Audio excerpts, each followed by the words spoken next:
They are a college atheist group at Texas A&M. There's a local meetup group, I believe, and even a Vuvuzela Marching Band that happens to be made up of atheists too.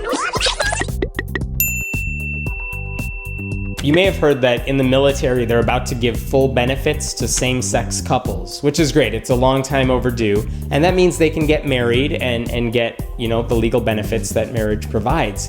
But one thing that a lot of couples have to ask themselves, gay or straight, is who's going to perform our ceremony? And it turns out there are humanist celebrants out there, or secular celebrants, who can perform a wedding ceremony for you.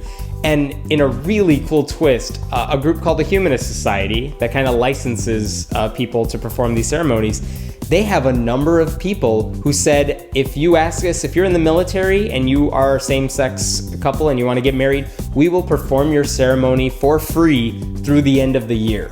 So for the next few months, if you're getting married, they will do it for you for free. All you got to do is seek them out. And if you go to the Humanist Society website, and you can find that link below, you can see a list of people who are willing to perform your ceremony in states across the country. They'll do it for free. You just have to ask them. It's just an awesome thing for them to do, because I know a question I often get from atheists, military or not, straight or not, gay or not, is, I don't know who will perform the ceremony. Do I have to go to a pastor to do it? No, you don't. You can get someone else to do it.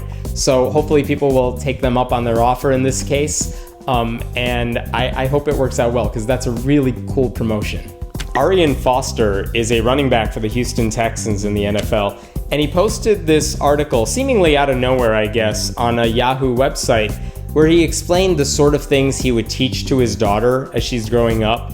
And if you're reading through this list, a few of the things are like, be nice, be kind, and nothing that out of the ordinary. And then the last one on his list was that he was going to teach his daughter about the flying spaghetti monster.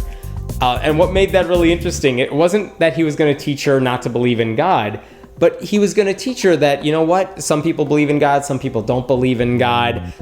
It's up to you to make that decision when you are old enough. I'm not going to force my religious beliefs or not on you. And the truth is, I don't know whether Foster is an atheist or not, but man, what a radical idea to teach your kids about religion instead of a particular faith. Just about religion in general, and even this idea that it's okay not to believe in God. And then when his daughter is old enough, she can make that decision for herself. And not only that, it's coming from someone who you would not expect at all to talk about religion, and certainly not about the flying spaghetti monster in such an awesome way. So hats off to Arian Foster. He's like the anti-Tim Tebow, and it's awesome to see. I work with a group called Foundation Beyond Belief, and one of the things we've done in the event of an immediate crisis is we try to give money to groups that can help people on the ground right now. And in Syria, there's this huge conflict going on, a civil war there.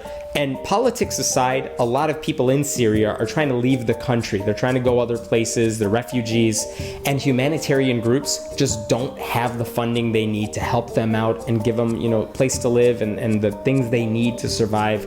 So the Foundation Beyond Belief is asking atheists to donate through them to groups on the ground that can help people out. As of right now, as I'm filming this, we've raised about $4,000, but we need a lot more than that. And 100% of that money will go directly to the groups. If you're interested in learning more about that, please go to foundationbeyondbelief.org. You can see that link below, so feel free to click on that. Again, we are trying to help people who need help. These are refugees who are trying to leave the country, and they need some support. So as atheists, God's not going to help them. We have to help them. So consider pitching in if you can. There was supposed to be this 110-foot tall cross built on the property of a church in Brandon, Mississippi. And it actually violates local zoning ordinances or something. You can't have something that high, but the church was asking for an exemption, and it looked like they were going to get it too. And there's a lot of questions that raises, how come they get an exemption and other groups might not get one? And is that a violation of the law? And the biggest question, which is, why do you need a cross that big? It's Mississippi. It's not like people haven't heard of Jesus, all right? I don't know why they need it. But the amazing thing was, so many people complained about the favoritism, the fact that this church was getting treated in a special way and no other group would. Eventually, the pastor of the church posted on their Facebook wall that they decided against doing it.